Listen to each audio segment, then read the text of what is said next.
नमस्कार, आप देख रहे हैं न्यूज जरा हटके। नमस्कार, आप देख रहे हैं न्यूज जरा हटके और मैं हूं आपके साथ सुजीत कुमार। वीडियो शुरू करने के पहले एक अपील की जो भी दर्शक अभी मेरा ये वीडियो देख रहे हैं, प्लीज इस वीडियो को, इस हमारे चैनल को सब्सक्राइब करना ना भूलें। तो चलिए शुरू करते हैं आज का वीडियो।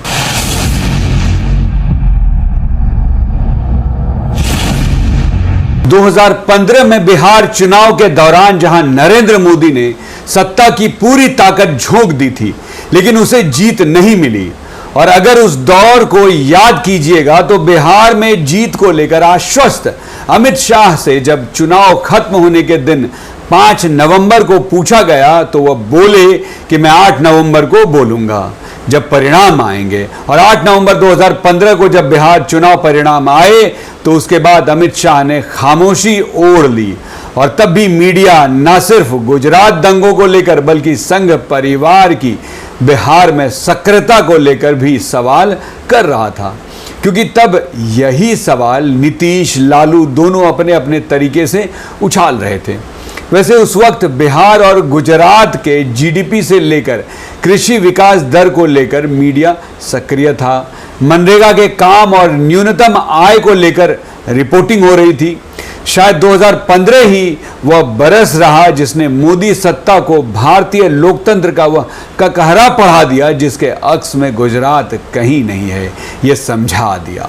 यानी 6 करोड़ गुजराती को तो एक धागे में पिरोया जा सकता है, लेकिन 125 करोड़ भारतीय की गवर्नेंस एक सरीखी हो नहीं सकती। और उसी के बाद यानी 2016 में मोदी सत्ता का टर्निंग पॉइंट शुरू होता है, जब वह ऐसे मुद्दे पर बड़े निर्णय लेते हैं जो समूचे देश को प्रभावित करते हैं। भूमि अधिग्रहण, नोटबंदी और जीएसटी, ध्यान दीजिए, तीनों मुद्दों से हर राज्य प्रभावित होता है, लेकिन राज्यों की सियासत या छत्रपों से कहीं ज्यादा बड़ी भूमिका में कांग्रेस आ जाती है।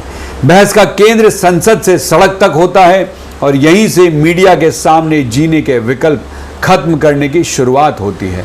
हर मुद्दे का केंद्र दिल्ली बनता है और हर मुद्दे पर बहस करती हुई कमजोर कांग्रेस उभरती है, जिसकी राजनीतिक जमीन पोपली थी और मजबूत छत्रपों के विरोध की मौजूदगी सिवाय विरोध की अगुवाई करती दिखती कांग्रेस के पीछे खड़े होने के अलावे कुछ रही ही नहीं।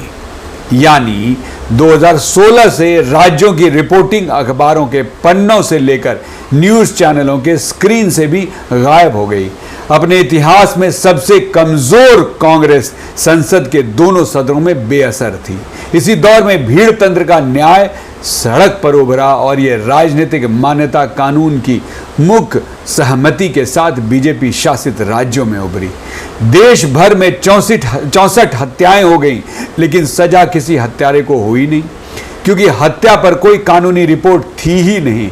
इस कड़ी में नोटबंदी के दौर में लाइन में खड़े होकर नोट बदलवाने से लेकर नोट गंवाने के दर्द तले 106 लोगों की जान चली गई, लेकिन सत्ता ने उफ तक नहीं किया। तो फिर संसद के भीतर हंगामे और सड़क पर शोर भी बेअसर हो गया, क्योंकि खबरों का मिजाज किसी मुद्दे से पड़ने वाले असर को छोड़ उसके विरोध या पक्ष को ही बताने या जताने लगा। तो पहली बार जनता ने भी महसूस किया कि जब उसकी जमीन भूमि अधिग्रहण में जा रही है और मुआवजा मिल नहीं रहा है, नोटबंदी में घर से नोट बदलवाने निकले परिवार के मुखिया का शव लौट रहा है और अखबारों के पन्नों से लेकर न्यूज़ चैनलों के स्क्रीन पर आम जन का दर्द कहीं है ही नहीं। बस सिर्फ इसी बात को लेकर चल रही है कि जो फैसले मोदी सत्ता ने लिए वह सही है ही नहीं, या फिर अखबारों के पन्नों को यह लिखकर रंगा जा रहा है कि लिए गए फैसले से इकोनॉमी पर क्या असर पड़ रहा है, या फिर इससे पहले की सरकारों के फैसले की तुलना में ये फैसले क्या असर करेंगे। ये लकीर बेहद महीन है कि मोदी सत्ता के जिन निर्णयों ने आम जन पर सबसे ज्यादा असर डाला, उन आम जन पर पड़े असर की रिपोर्टिंग ही गायब हो गई। जी हाँ, न्यूज़ चैनल से गायब हो गई। खासतौर से न्यूज़ चैनलों ने गायब होती खबरों को उस बहस या स्टूडियो में चर्चा तले शोर से ढक दिया जो जब तक स्क्रीन पर चलती तभी तक उसकी उम्र होती। यानी ऐसी बहसों से कुछ निकल नहीं रहा था। चर्चा खत्म होती, फिर अगली चर्चा शुरू हो जाती और फिर किसी और मुद्दे पर चर्चा। लेकिन इस एहसास से सभी दूर होते चले गए कि हर राजनीतिक दल के जन सरोकार खत्म हो चले हैं और उसमें सबसे बड़ी भूमिका चाहे अनचाहे मीडिया की ही हो गई, क्योंकि जब मीडिया में रिपोर्टिंग बंद हुई, जन सरोकार बचे नहीं, तो फिर किसी भी मीडिया हाउस को लेकर जनता के भीतर सवाल उठने लगे। जनता के खबर से सत्ता पर असर पड़ने के बजाय सत्ता के निर्णय से जनता पर पड़ने वाले असर पर बहस होने लगी और धीरे धीरे स्ट्रिंगर हो या रिपोर्टर या पत्रकार, उसकी भूमिका भी राजनीतिक दलों के छुटभइये नेताओं को सूचना या जानकारी देने से लेकर उनकी राजनीतिक जमीन मजबूत कराने में ही पत्रकारिता खत्म होने लगी। 2016 से 2019 तक के करीब 5000 से ज़्यादा पत्रकार अलग अलग पार्टियों के नेताओं के लिए काम करने लगे। सोशल मीडिया और अपने अपने क्षेत्रों में खुद के प्रोफाइल को कैसे बनाया जाता है या कैसे पार्टी हाईकमान को दिखाया जाता है कि इस काम से पत्रकार जुड़ गए। इसी दौर में 200 से ज़्यादा बड़ी सोशल मीडिया से जुड़ी कंपनियां खुल गई जो नेताओं को तकनीक के जरिए सियासी विस्तार देती, उनकी गुणवत्ता को बढ़ाती और राज्यों की सत्ताधारी पार्टियों से काम भी उन्हें मिलने लगा, उसकी एवज में पैसा भी मिलने लगा। बाकायदा राज्य सरकार से लेकर निजी तौर पर राज्य स्तरीय नेता भी अपना बजट अपने प्रचार के लिए रखने लगे। यानी एक ऐसा कॉकटेल जिसमें कोई गुंजाइश नहीं बची कि देश में हो क्या रहा है उसकी जानकारी देश के लोगों को मिल पाए, या फिर संविधान में दर्ज अधिकारों तक को अगर सत्ता खत्म करने पर आमदा हो तो भी मीडिया के स्वर सत्ता अनुकूल ही होंगे। इसलिए न तो जनवरी 2018 को सुप्रीम कोर्ट से निकली आवाज लोकतंत्र पर खतरा है को मीडिया में जगह मिल पाई और न बहस हो पाई। नहीं, अक्टूबर 2018 में सीबीआई में डायरेक्टर और स्पेशल डायरेक्टर का झगड़ा और आधी रात सरकार का ऑपरेशन सीबीआई कोई मुद्दा बन पाया। और नहीं, मई 2019 में चुनाव आयोग के भीतर की उथल पुथल को मीडिया ने महत्वपूर्ण माना।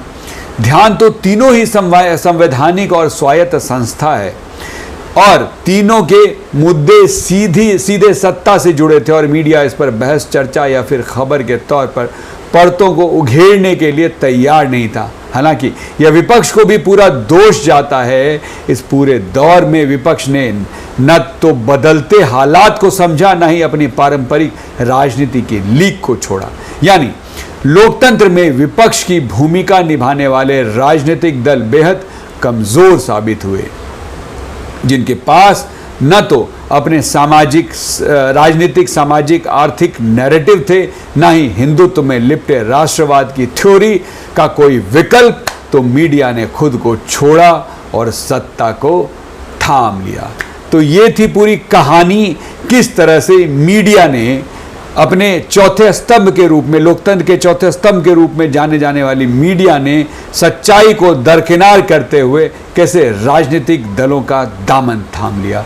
तो ये पूरी की पूरी कहानी, ये पूरी की पूरी रिपोर्ट आपको कैसी लगी आप हमें ज़रूर बताइएगा। अगर आपको ये वीडियो पसंद आया है तो प्लीज़ वीडियो को लाइक कीजिए, अपने दोस्तों तक ये जानकारी पहुंचाने के लिए वीडियो को शेयर कीजिए और साथ ही आपकी बात अगर हम तक पहुंचानी हो तो प्लीज़ कमेंट बॉक्स में कमेंट ज़रूर करें। और साथ ही मेरे वो दर्शक, मेरे दोस्त, मेरे मित्र जो हमेशा हमारा वीडियो देखते हैं, हमारे चैनल को विजिट करते हैं लेकिन अभी तक सब्सक्राइब नहीं किया, और जो नए जुड़े हैं जो दर्शक वो भी जो अभी तक हमारे चैनल को सब्सक्राइब नहीं किए, तो प्लीज़ चैनल को सब्सक्राइब कीजिए, साथ ही बेल बटन को ज़रूर हिट कीजिए। इससे हमारा हर वीडियो, हमारी हर खबर आप तक सबसे पहले पहुँचेगा। तो मिलते हैं अगले वीडियो में, तब तक के लिए आज्ञा दीजिए। नमस्कार।